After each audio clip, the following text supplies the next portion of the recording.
This Monday, the man is back in your life, a multiple time journalist of the year who always responds when I put out that signal. But I am very judicious when I do put out set signal. He is here, Ariel Helwani. I thought, Ariel, this was a big moment, the next chapter of your career, that it warranted a stop by post wrestling off season, so to speak, where I will not be asking you for any predictions for the year to come. But welcome back to Post Wrestling. It's great to have you. This is already your second appearance this year, and we're not even at the end of the year. Yes, I was going to mention that. First off, great to talk to you. Great to be back on.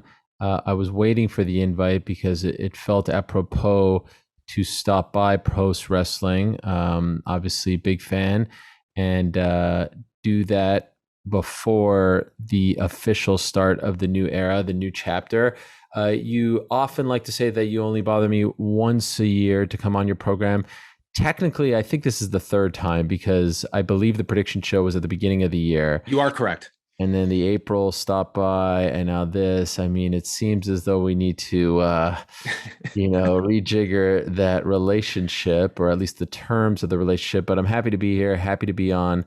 And I'm assuming we're going to talk a lot of WWE, AEW, a little SummerSlam, because I'm all in. As you know, I'm all in. In fact, I'll be at SummerSlam. How about that? My first trip back to Las Vegas since March of 2020, as I walked out of T-Mobile Arena after Israel Adesanya and Yoel Romero fought at UFC 248, will be for WWE SummerSlam 2021. Who would have predicted that, John?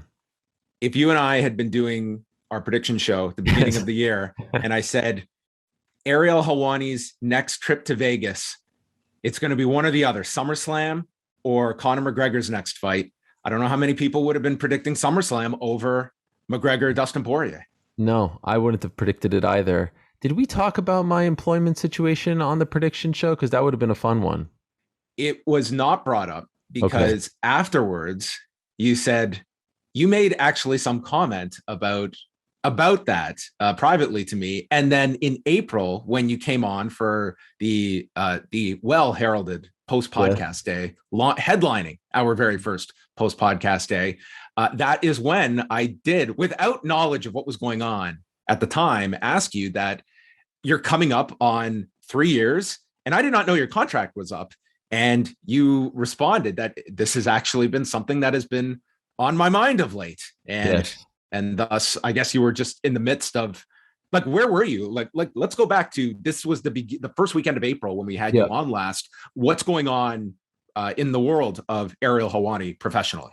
Yeah, I mean, you totally struck a nerve, and not in a bad way, because I just left a friend's house where we were talking about what I might do, and then I came to do the podcast. At that point, I was pretty certain that my time at ESPN was going to come to an end. I just didn't know what direction I'll be going in. I was pretty certain that my time at ESPN was going to come to an end. I would say, okay, so I won't say certain. I obviously started thinking, okay, let me take a step back. Sorry for going, it is a lot. I was kind of jokingly predicting to people who you know, that I wouldn't last a month at ESPN, like when I started. Not because of them necessarily, but I just have a feeling that I'm not going to last a month here. And of course I lasted the entire time. I lasted all 3 years. And then, like, you know, when you have these contracts that, and by the way, that's why, just to let the people know, like, that's why I try to do as much as possible in that 3-year period. The majority of the stuff not in my contract, the majority of the stuff I was not paid for or whatever, but I was just like, I don't know how long this is going to last. So I had a very YOLO approach to it all. I want to do ESPN radio. I want to do Outside the Lines. I want to do an E60 profile. I want to do the NBA. Like, I need to get as many of these things under my belt, because I don't know when the rug is going to be pulled underneath me. Perhaps that's, stemming from my experience at Fox. So around last summer, August, that's when you start to think, all right, contract, 12 months left, this and that. You start to think. But because of the pandemic and the way things were going, usually in the past, these conversations might start 7-8 months before, 6 months before. but it wasn't really going that way because, there was so much to catch up on for the company. But that's when I started to think, okay, what would I like to do? What makes me happy? And at that point, that's when they restarted DC and Helwani, because DC and Helwani was pretty much like a placeholder for Ariel Helwani's MMA show during the pandemic. We started in March, just from my spare bedroom, his kitchen, and in September they signed DC officially. Like, for that period there, he was just kind of doing it as a buddy, and it was still under the Ariel Helwani's MMA show umbrella. But they actually signed him to do this, and they rebranded it with the logo and the intro. And that started, I think it was like the week after Labor Day, that like official launch, if you will. And in my mind, I was like, all right, well, we're not going to launch something and then I'm going to leave in a year. Like, that makes no sense. So I was thinking, all right, things felt like they were kind of all coming together. I had my Monday show. I had, the Wednesday interviews. I was doing NBA, this and that. Like, I was like, all right, actually, I think this is actually going to turn out better than I had initially thought. And the first few months of like that new, September, October, it was going pretty well. But then, a few things happened in the early portion of 2021, which made me start to think like, okay, maybe the future isn't here. And then by the time we get to April and then May, it was obviously very clear. And that's when I really had to start working on trying to figure out what I'd be doing next. And I really took that upon myself. Like, I have representation, I have an agent or agents, but I did the vast majority of the reaching out, the conversations. Like, I wanted to feel the situations, I wanted to talk to the people, I wanted to know what was what was on their mind, what they had planned. Like, I did all of that. And so, it was a little stressful, I'm not going to lie, between having a job, being a parent, all that stuff, and obviously trying to figure out what I'm going to do next. And I know I'm skipping a lot. I couldn't be happier. And there's part of me that often thinks like, I can't believe this happened. Like, I can't believe it. I keep referring to it as a puzzle. I can't believe that the puzzle pieces fit quite like this. When it comes to ESPN itself, are you having those talks? Are you leaving that to others in terms of like the dialogue back and forth as that final year is progressing? So when it comes to ESPN, there's sort of a system in place. And so that was like the one entity that I didn't have the talks with, that I left it up to the agent. Which I think is a good move, as someone like on a much smaller scale that had to go through some of these renegotiations. Like, it's not fun. And it's like, just like, you're pretty much, it's like going through an arbitration process, exactly. But you're representing yourself. And that's, in at least the Canadian market, that's kind of what a lot are kind of left to do, but it's not an enjoyable process. No, not at all. And so, if we want to break the fourth wall here and go a step back, I don't know if anyone cares about this, but I enjoy talking to you about this stuff. I never wanted an agent. I never really felt like I needed one, but around 2014 or so, 2013, 2014, when I started to work with Fox, I started to realize like, you kind of need, you need that backup, you need that buffer, you need that person speaking on your behalf and whatnot. I had talked to a couple people, and I'm just, maybe I'm like overly emotional and stuff like that, but like I want to connect with someone, right? Like, I don't just want to be a client and Mr. Hollywood agent guy, and this person comes in, does a contract, and leaves. So actually, the week of Ronda Katzingano, UFC 184, I met with a guy who you may have heard of named Nick Khan, who I rings think a bell. Yes. And that's when I agreed to go with CAA. CAA was my first, my first agency, if you will. And so I worked with Nick and two other people there, a guy named Matt Olson, another guy named Tom Young. And I was with them up until this year.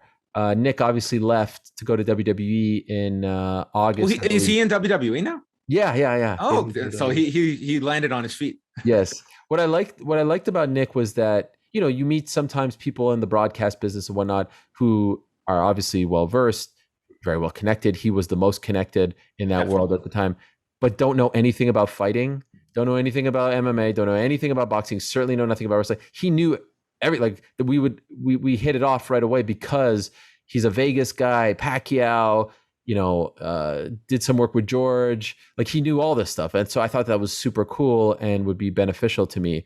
And I had a great relationship with him. And he left, and I was not mad. I mean, like, I was, how could you begrudge someone? He went for another opportunity. There were no hard feelings. And so when he left in August, and we had a great chat about it and everything, I thought maybe this is a good time to like make a move in terms of go with different, I'm about to come up at the end of the contract and everything like that. Maybe this would be a good time, but I didn't. But then in early February or so, I finally decided, all right, I'm going to make a move. And actually for a little bit, I kind of just did everything on my own. I didn't have an agent or anything. And that's when I pretty much like made like a list of every single place that I think would be good to work with, and just started reaching out to people. And I know that might be weird. Like, you're like, hi, I'm Ariel. Would you like to talk about working together? But it's just the way I wanted to do it. And it worked out. And then over time, I ended up signing with ICM, great people over there. Actually, coincidentally, Nick went from ICM to CAA way back in the day. And so now I'm with them, and it's all good. And I have a great relationship with Nick. And I feel like, you need sometimes that buffer, obviously with contracts. I'm not a lawyer. I don't know how to read that stuff. So it was beneficial. But at the end of the day, like, I really like, I know what I want. If I go to an agent, I'm like, oh, I want to do an MMA show. And I'm like, it's not, my path is not traditional. My job isn't traditional. And so, it's not like, oh, I'm going to go to this network and do that. I know what I want. I know what the fans want. I know how to cover this sport. It's probably the thing I think I know the best of anything on this planet. I'm bad at finances. I'm bad at, like mortgage. I don't know any of that stuff. I don't know stocks. I know how to cover MMA. And so I really wanted to kind of figure this out on my own. And, so to go back to the question, the ESPN conversations I left to the agents. And it kind of became, and again, there's like this theory out there that they fired me. They didn't fire me. The contract came to an end. They offered me a contract. It was less than I was making. That was, a little bit mind blowing at the beginning. You could come up with the theory that, they wanted it to be less so that, I would leave. It was still money that a lot of people would be very happy with. It wasn't a huge pay cut, but it was a pay cut. And like, I think I deserved a pay raise. And I'll be honest with you, John, it was going to take a lot. It was going to take more than a pay raise to come back. I just wasn't happy. I wasn't happy with, all the stuff, feeling like I was being censored. I wasn't happy with, being at home and doing the shows. Like, I didn't sign up for that, and there looked like there was no end to that in sight. I want to cover the sport the way I want to cover the sport. I want to be free. I want to be uncensored. And I want to cover other things outside of the UFC. Like, I want to cover Bellator. I want to cover PFL. I want to cover Cage Warriors, whatever. And it was going to take, like, even if they offered the same, even if they offered a 5% raise, very good chance I'm not coming back. So the pay cut, the salary, it meant nothing. In my heart, I felt like it was time. And again, sorry for going long-winded. No, but I'll just be appreciated. I'll just be honest. Like, I knew in my heart, there were a couple of moments where I knew it was the end. The beginning, the first time I really knew it was the end, if I'm being 100% honest with you, was with the Gina thing. Dana White says what he has to say. They don't say anything. And here I was for the past 2.5 years talking all the time about how they had my back. They had my back. It wasn't Fox. And then finally, when they say something, it's what was it? Like, it was, Ariel's a great colleague and a great reporter, which had nothing to do with the situation. And then I was like, all right, I get this. They're in the live rights business. They're in the subscription business. They're in the pay-per-view business. I don't really have hard feelings. I don't have hard feelings. I want people, like, even when I was on Levitard's show with the mask, Ariel rips ESPN. I wasn't talking about ESPN there. That was all UFC stuff that I was talking about. ESPN was caught in the middle. And I heard from all the executives and I heard from all the people, this isn't personal, but they had to make a decision. They've got a great situation with the UFC. They're selling all these pay-per-views. The plus numbers are amazing. And you've got this one little thorn that's, the catalyst for these phone calls and these complaints and all this stuff. Of course, some guy at the top is going to be like, all right, so if we remove this guy who's making this much, you're going to tell me that everything's going to be hunky dory? Like, of course, like let's maybe not, let's maybe not piss off the ones that we're making billions of dollars with and figure this out. So, that's kind of when I figured out like, all right, the side has been picked, and I think that could have been handled differently. I was disappointed, but water under the bridge. In terms of the last, when you made the move to ESPN, I mean, you had spoken to us. It was you pretty much finish up at UFC 225, and then you're going right into ESPN. In this scenario, you've had this bit of a buffer period, and you've still been active. You've been reporting stories. It's not like you've just turned your phone off for 2 months. But tell me what this transition has been like for you to kind of put your foot on the brake a little bit, and have a little bit of a time to sit back after these 3 years and take your breath and maybe have a different perspective as you're now going into this instead of diving headfirst. Oh man, it was really, really needed. I made a big mistake when I went from, and hindsight is 2020. I would do the same, but last day at MMA Fighting was June 14th. First day at ESPN was June 15th. It was just too quick. And then like the first show was 2 weeks. It was all too rushed and too quick. And so this time, I remember talking to someone and being like, man, hopefully this is before the summer. Last summer we didn't get a summer, right? Because we couldn't really do anything, and the summer's coming and I love the summer. And, I'm hoping to go to Canada, and all that's going to be ruined because I'm going to have to start a new job and I'm not going to be able to do this and that.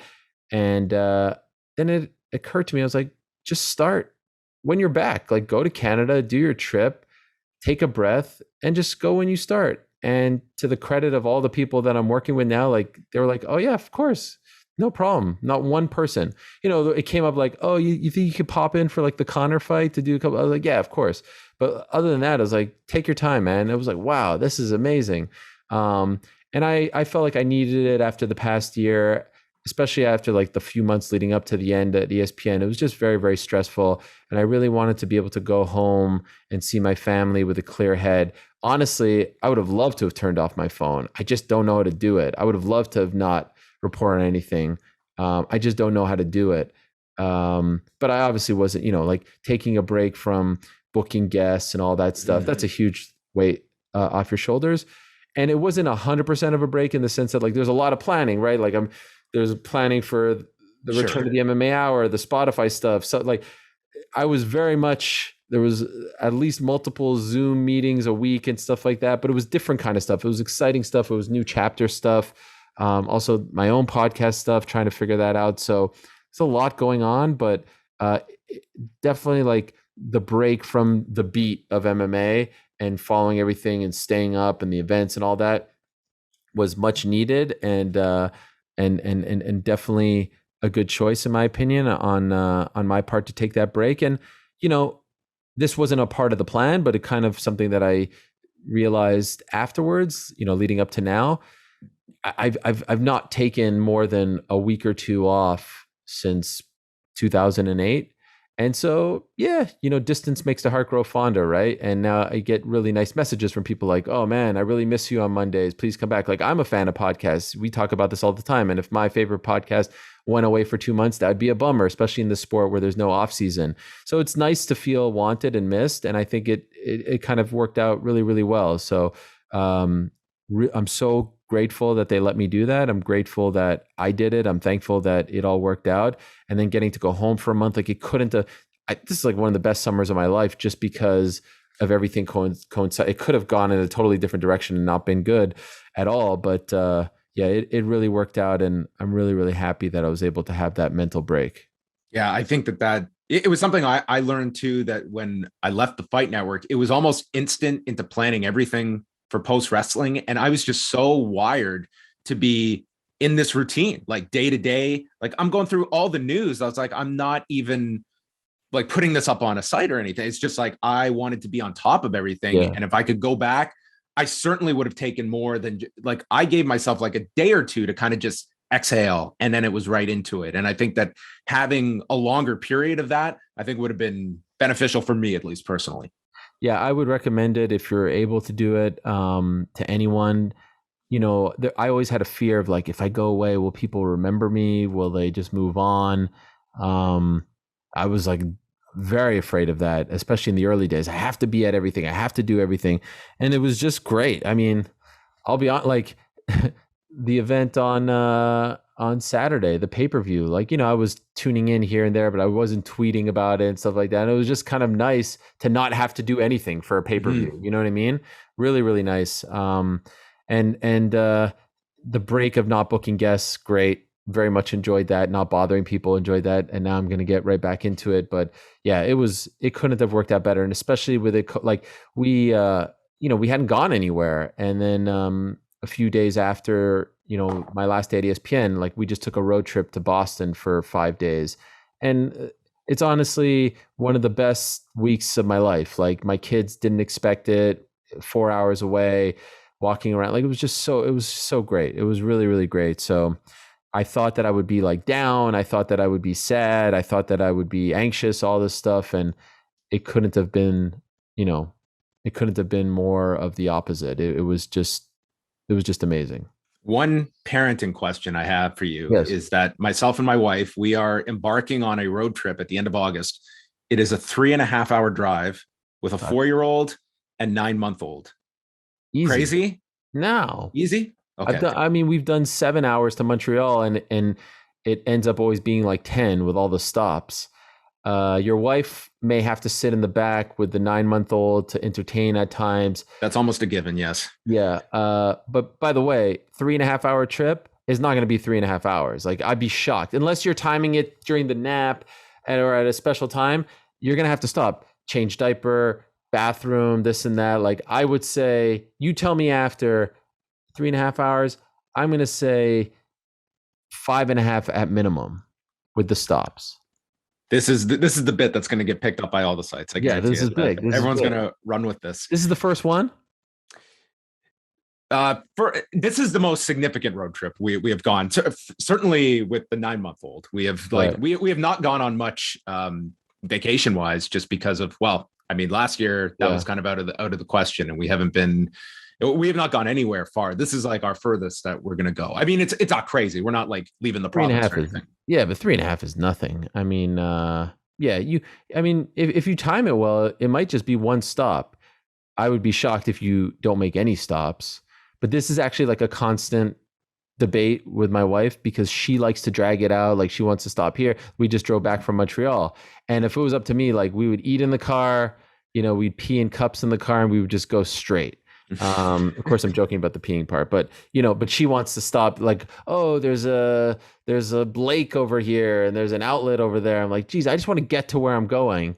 So I mean, it's hard, but it's harder with kids because they have to go to the bathroom. You say the classic is always like, does anyone have to go to the bathroom? And like 2 out of the 3 say yes, and then literally 20 minutes later, the other one says I have. I was like, I just asked you. You know how it goes. So. Going ahead, the MMA Hour is back on Monday, but you're also adding the Wednesday component as well. So tell me how you're approaching this gigantic undertaking once again for you, and not making it like I have to climb Mount Everest every Monday, that it's this giant thing. Like, how are you managing the two? Like, it is going back to, a pretty significant routine of yours. How are you? What elements are you changing to maybe alleviate some that's on your shoulders? Yes. So actually, when I was deciding what I would do and talking to all these people, I mean, you name them, I probably talked to them in some capacity. I kept, I wanted to have an anchor, so I was big on the idea of having this puzzle where I would do this for this person, that person, and it kind of had the freedom and all this stuff. And I feel like that's the way media is going. To a degree. And so I wanted to have like this anchor show / podcast and then have these other things around it.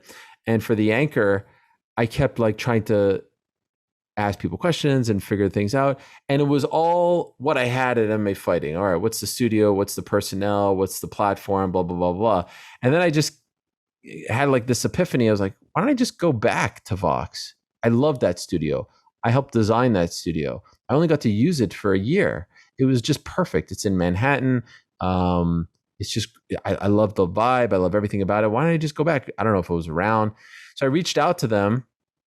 They were surprised. And I said, I'd love to talk about just doing the MMA Hour, nothing else. No events, no writing, none of that. Just want to do the MMA Hour. And so we started talking.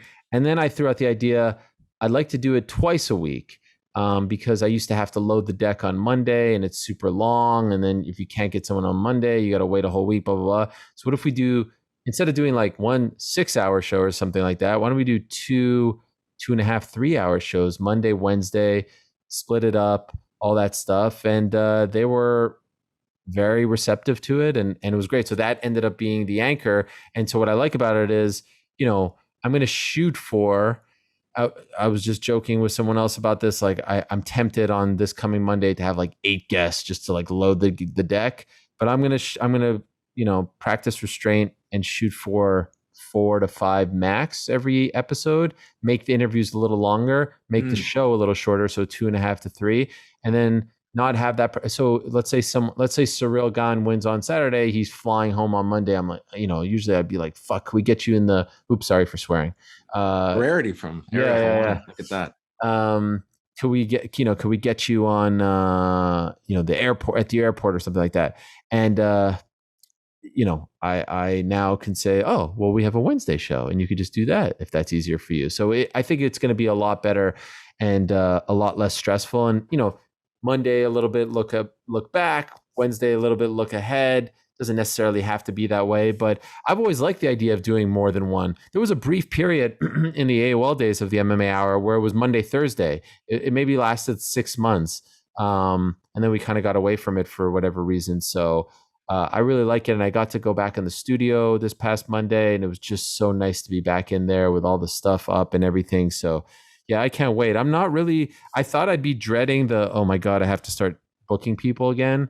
But so far I don't feel that way. I feel like the fans are really excited about it. It's the nostalgia. It's an old friend. It's a little bit of a new twist on it with a new logo and stuff like that. But the excitement and the reaction to it has been amazing. So that gave me a lot of confidence that I made the right choice in terms of that one puzzle piece. So next week will be Monday, Wednesday, and then on behalf of BT Sport, you're going to cover SummerSlam in Las Vegas. So you are just next week, you're just going right into the deep end. Yep. And we're talking on Thursday right now. I don't know if this comes out this week, but I officially launched my Substack page today, which is my writing puzzle piece, if you will, arielhelwani.substack.com. I'm excited about that, where I can just kind of write about whatever I want. So that's already started. Monday, MMA Hour, Wednesday, MMA Hour, Thursday, go to Vegas till Sunday morning, and then go back at it. And then I have another trip planned for the following week, which I can't quite talk about just yet, but hopefully soon. And then I have, the Spotify stuff that we're doing, that we've already done one set of shows for the Conor fight, but it will really start in probably for the Darren Till fight against Derek Brunson.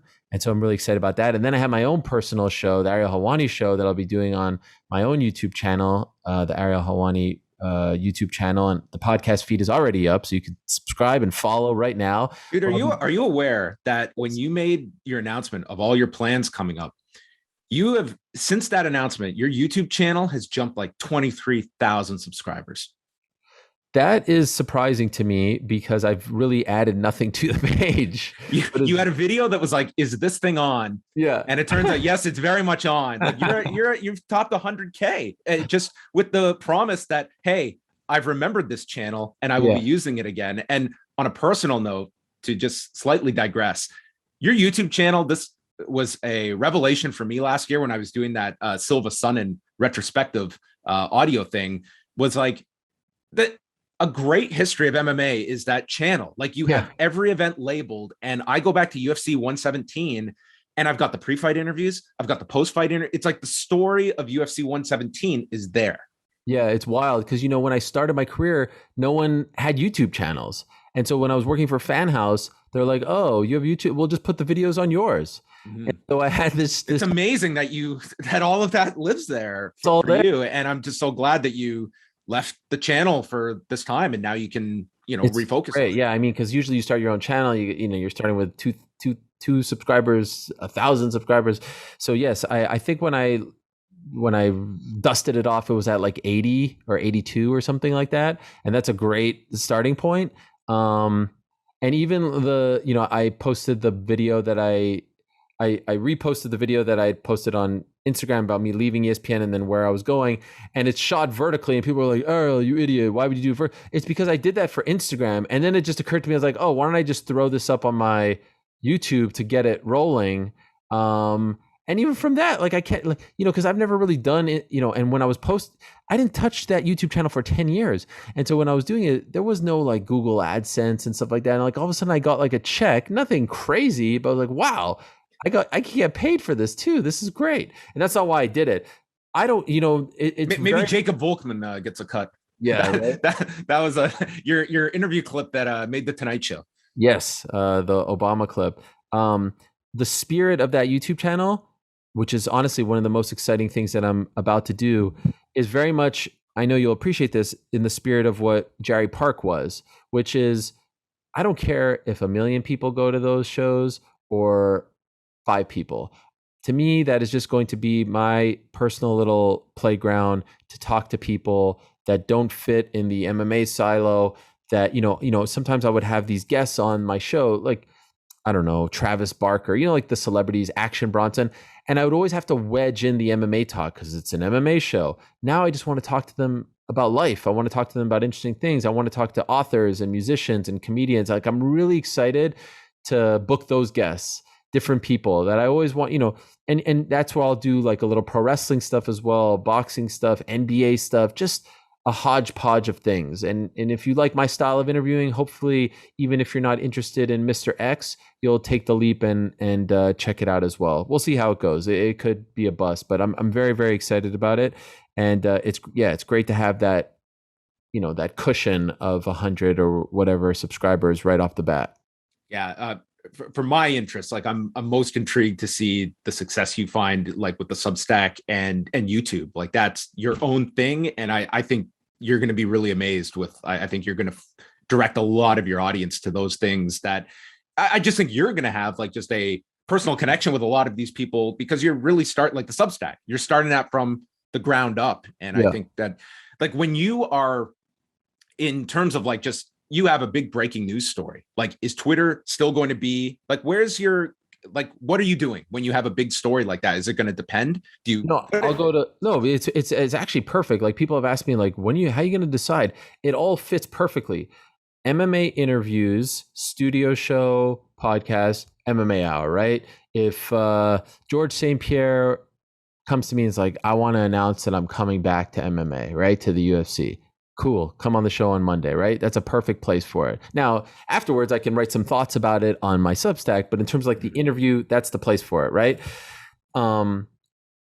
If I find out, if Artem Lobov tells me he's retiring and doesn't really want to talk about it, I'm like, oh, I have a place to write this. That's my Substack. If I want to write some thoughts on why I think John Jones should fight Francis Ngannou next and not Ngannou Gane next, I have a place for that. That's my Substack. If I find out that Juliana Pena versus Amanda Nunes is off, I have a place for it. It's my Substack. And I will write about it the same way I wrote about it for ESPN.com or MMAfighting.com in the past. Substack will be where all my writing is. But they have a lot of cool things there. You could do audio posts. You could do discussion threads. Really a lot of cool stuff that I'm excited to play around with. So that will be the writing, the interviews, in studio, weekly show, MMA Hour. The pre and post fight shows will be the Spotify shows, right? The stuff that I did on Green Room with Chuck Mindenhall and Pete C. Carroll. So that, Monday, Wednesday. Here's basically, I know I'm kind of going around in circles. This is like my prototypical week, right? Like this is a typical week. Monday, MMA Hour. Tuesday, most likely, I would record my interview for my Ariel Helwani show podcast for my YouTube, and that will come out Thursday mornings. Wednesday, MMA Hour. Thursday, Helwani show podcast comes out. Also, write for Substack. Friday, Spotify pre-show. Saturday night, Spotify pre-show and write for Substack. And then Sunday, book for the MMA Hour. So those are like the constants. And then the BT stuff will be a lot of, on site. So SummerSlam, boxing event, MMA event, but also the walk and talks, that like sort of special featurey stuff, go to Liverpool and hang out with Darren Till, go to Dublin and hang out with Connor, that type of stuff. So it all kind of fits very perfectly. And I like that. There's no, oh man, who's this going to go to? Did I like, is the Venn diagram too tight? Did I spread myself too thin? That again, going back to what I said earlier, I'm almost blown away that, it all worked out like this. And also they all knew, like everyone knew what I was doing and no one put up a stink. No one put up a fight. No one said, I don't want you to work with those people. I don't want, no, that's a conflict. It was pretty remarkable how it all ended up working out. I just have a few more questions here, and these are kind of like media centric. Starting with, I mean, in the MMA space, like you're probably too humble to state this, but you have the biggest spotlight by leaps and bounds. But for the whole lead up to this, I mean, you're being covered. Like your contract negotiations are being covered. Did you reach a place a long time ago where you can kind of just distance yourself from that? Or is that still like an uncomfortable feeling that suddenly I am the story here, and where I go, where I stay, like this is news that the New York Post is following? Yeah, that was wild. And for the record, I had nothing to do with that. I have some theories as to how that happened, but I'll keep that to myself. Yeah, that was wild. And like talking about my salary and stuff like that. Part of me was like, holy crap. I used to walk to the local dépanneur next to my house to buy the New York Post in the 90s just so I can read about my beloved New York Knicks. And now the New York Post cares about what I'm doing next and calling me and all this stuff. That's wild. I do think a big portion of that, if I'm being totally honest, is they are obsessed with the ESPN breakup, divorce, disgruntled. Witness the fact, and I gave those same guys crap on the back end.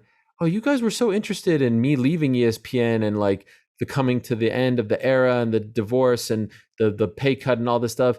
You didn't really cover where I landed so much. Weird, right? Like they care about the divorce, but not so much, the next chapter, because it's all about this thing with ESPN that they're so obsessed with. There's a palace intrigue, I think, that comes with ESPN. Like it's this 100%. Real life Game of Thrones that they're obsessed with it. The Norby, they talk about they talk about these guys like they're like cartoon characters or villains in movies. And so whatever. So like I guarantee you in 3 years when my contracts are up and I go, they're not going to care this much. At least I don't think. But yeah, it was wild. It was also wild the day that I announced that I was leaving. I'll just be honest. Like I wanted to do it in a little bit of a different way. I wanted to say that I was leaving and say where I was going on the same day. I think that was leaked that I was leaving because I think quite frankly, just being honest, I think they wanted to get ahead of it and not let people speculate as to why I was leaving. So they wanted to tell people that, oh, we made an offer to Ariel and he chose to go elsewhere, as opposed to, what's going on with this breakup. Most people don't leave after 3 years. And so that was on a Sunday, totally ruined my Sunday. I had to post this video to explain.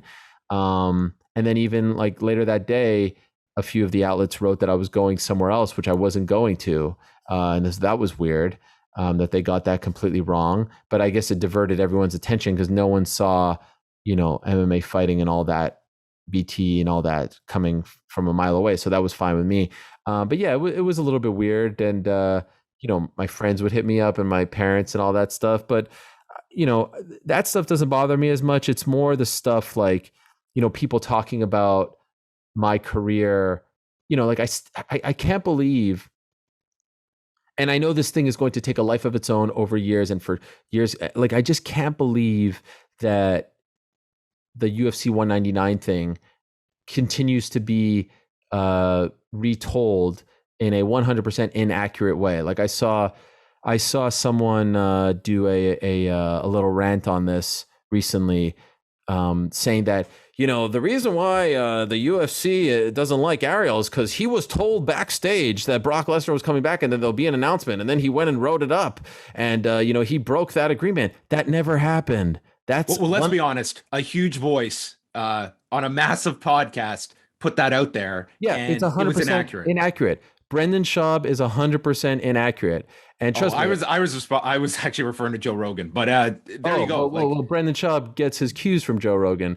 It's a 5-year-old lie. I responded to Joe Rogan on that day, and for some reason, Brendan is sitting there 5 years later after I've addressed this a gazillion times, saying, "Look, he made his bed and he has to lie in it." That's not what happened. That is not what happened. I got it just like anyone gets any story, sources, like actual, media person. That's what you do. And I report it. Honestly, hand to God, I had no idea there was going to be an announcement that night. I didn't know when they were going to announce it. I just get this information the same way Woj gets information, or Schefter, or any reporter under any sun gets information. I report it. No one told me. You know how many times I've been told things off the record? You know how many times I've been told things in the vault? You can't repeat this. If I would have broken that trust once in my career, I'm done. You know what I mean? If someone would have told me that off the record, you know how many times I was told things off the record at Fox that I couldn't talk about and I didn't talk about, and I, kept that promise? Of course I'm keeping that promise. Nothing is bigger than breaking someone's trust. Like, you would never do that if you're a journalist that's worth his salt. So that did not happen. And it drives me nuts to hear people retell that story. So that didn't happen. And then, while we're addressing it, and then he sits on his chair and he's like, "I've heard from a million people in the industry that Ariel's the worst to work with, and he's a nightmare behind the scenes." And you could say what you want about me as a reporter. You could talk about my salary. You could talk about me in New York Post, but that actually hurts my heart, because I've really tried to help a lot of people. I've really tried to be the best teammate possible. I've tried to be loyal, and I think most people would vouch for that I've worked with. I'm pretty sure I know where that's coming from, but to sit there and say that about someone is completely irresponsible and really unfair. I would love for him to say any of that to my face. And by the way, I mean, just very two-faced and very, very disappointing to hear that. I have really, really tried to be a great teammate and to help people and to prop others up and to be a part of a team. I don't want to go solo. I mean, one of the main things I wanted to do when I left ESPN was to try to help other people. So I chose, just being honest, I chose the Spotify piece of the puzzle because I could work with PT and Chuck. There was another thing that I was considering, and they just wanted me. And I was like, no, I want to go where I can maybe help my friends. So anyway, I'm sort of diverting here, but so that the reason I bring this up is when I hear lies, that pisses me off. When I hear, Luke Thomas say that I try to, sabotage him on the MMA Hour and stuff like that, that pisses me off, because that never happened. I never told a soul not to go on that show on my life. We were on at the same time. And if you both reach out to Demetrius Johnson and he wants to go on one show or the other, that's not on me. That's just going head to head with someone. I never, ever, ever on my life told someone not to go. And he continues to repeat this lie and other stuff. I have no issues with it. I think he does a great job as a journalist. I have no beef with him at all. And so when I see people make up lies, that drives me nuts. It really does. It doesn't drive me nuts. It's disappointing. It's a bummer. But when I see people talk about my career, you take that as a compliment. People care, and that's that. I mean, I can just say for myself, you and I have never technically worked together, but you have, privately helped me out during some, difficult parts of my career. Just have always responded to me and given me, honestly, a lot of great advice over the years. Yeah, no, I appreciate that. It's just you sit there and you listen to this guy who I've hardly interacted with say that he's heard from a million people that I'm a nightmare to work with backstage. I would beg him to actually call the people that I worked with at any spot, anywhere, Fox, Vox, ESPN, and ask them if I was a nightmare. Ask them what kind of a colleague I was, a teammate. Not people who are trying to, stab me in the back. Not people who are trying to take my job. My actual real teammates and colleagues and friends. Ask them what kind of a teammate I was or am. So that stuff pisses me off. That stuff's a bummer. But the stuff about oh, where's he going? This and that. I just try to, it gives you anxiety and it makes you like a little bit flustered, but then you're like, hey, 10 years ago, no one cared about me. So, maybe this is a sign that I'm doing things right. We'll end off on this as you are entering all these different chapters. And I hope you can appreciate that when I have reached out to you for these interviews, I'm subtly trying to assist you that when you do Highway to Helwani, oh yeah, we're kind of doing the audio version here at these key moments of your career. So a year removed, where are you hopeful that things are by summer of 2022? Are you looking at any certain goals that you are looking to achieve? Is simply having an independent voice, happiness, yeah. more balanced lifestyle? Is that kind of the goal, or do you have maybe more specifics than that? Yes, and I appreciate the audio component to all of this because I have a friend who like is constantly bothering me. His name is Jason, about like writing notes for Highway to Helwani so I don't forget all this stuff. Because I could tell you what, man, I could write a book. I could write 9 chapters on the ESPN era alone, but I just don't want to. I don't know why, but Highway to Helwani is going to be sick. I can't wait for that. So thank you for this. No, I just want, like, I just kind of want to land the plane here and I want to get in a groove. I'm really excited about the fact, by the way, that, other than BT right now, and it's fun stuff, right? Like I'm pumped to go to SummerSlam. I've never covered a WWE event. I have no idea. I need tips from you. Like I was asking one of the guys there, it's like, is there a fight week schedule? Like, what am I doing there? I don't even know. Much different. Yeah. It's very different to go. Like WrestleMania is kind of different where there's a lot of events going on.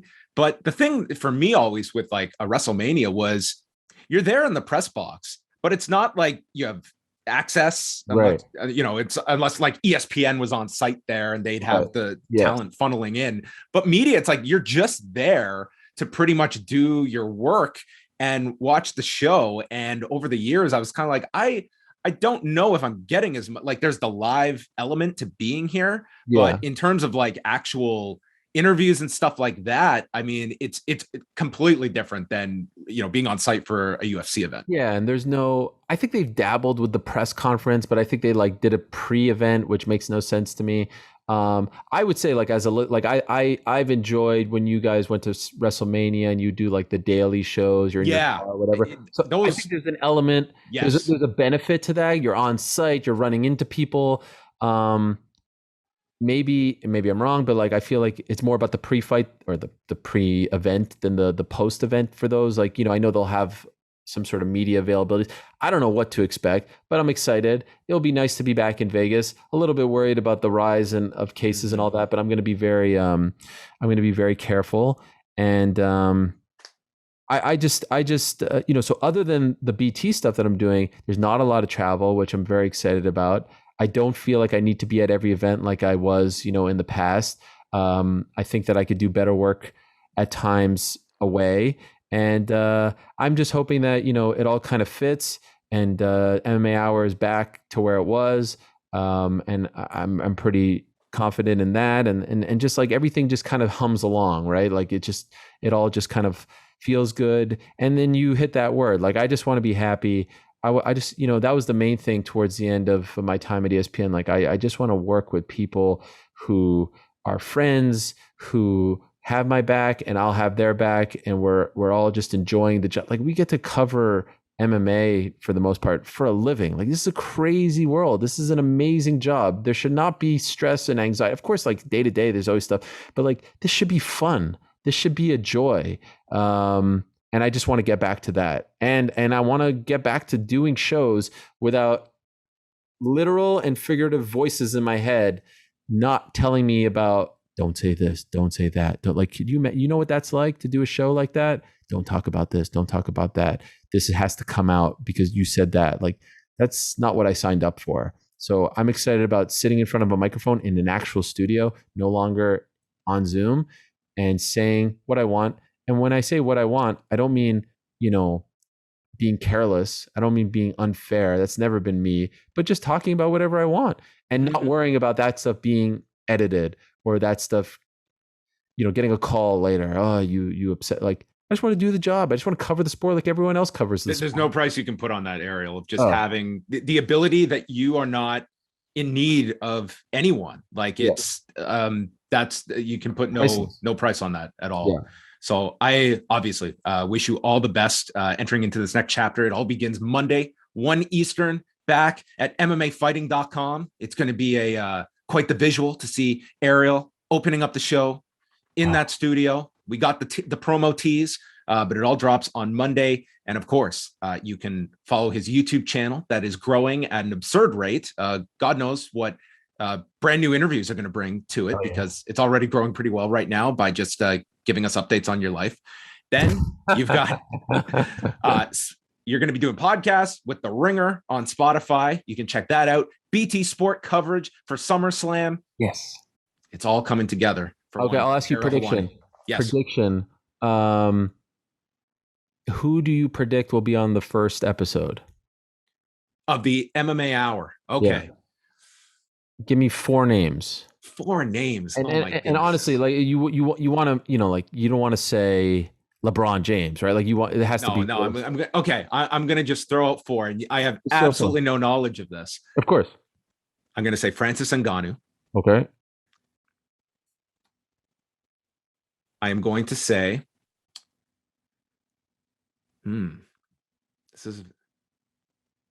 I'll go Anderson Silva. Okay. He was episode 3? It was episode 200 or 300 that I remember, where you just stacked it with the champions. And that was an Anderson Silva appearance. That's a good memory. I'll put those 2 together. Let's just fantasy book here. Okay. Anderson Silva's on the show. And then suddenly we get the bleed over.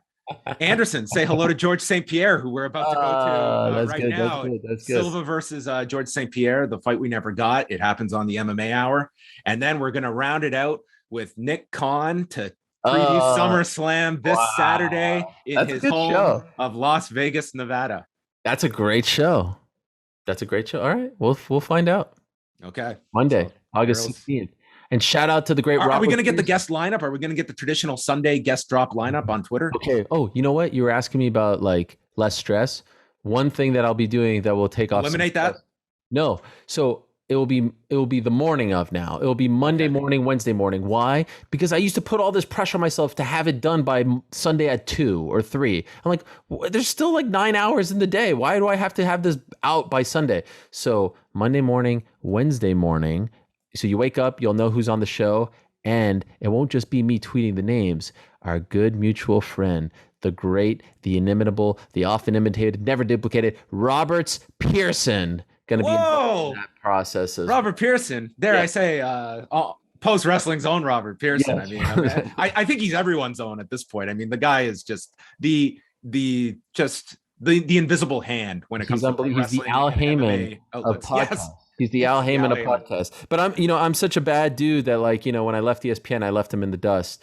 So I didn't, I didn't bring him along with me. So, Well, ladies and gentlemen, the post hour is up. The man said, I got to be out at noon, 11:59. Look at this guy here. John Pollock wrapping things up. You know why I have to be off at noon? Where are you off to at noon? I have to talk to my therapist. Maybe that'll be a guest on Monday. That should be the first YouTube show. My therapist actually helped me figure out this whole thing. Like without her, I won't say her name. Shout out to her. Like that was a huge thing. If anyone is out there struggling, honestly, and feels like, I don't know, I don't want to talk, like it helped bring so much clarity to my brain to figure out what I wanted. So Morrow's our friend. He's talked about this way more than I ever will, but like I couldn't vouch for it more.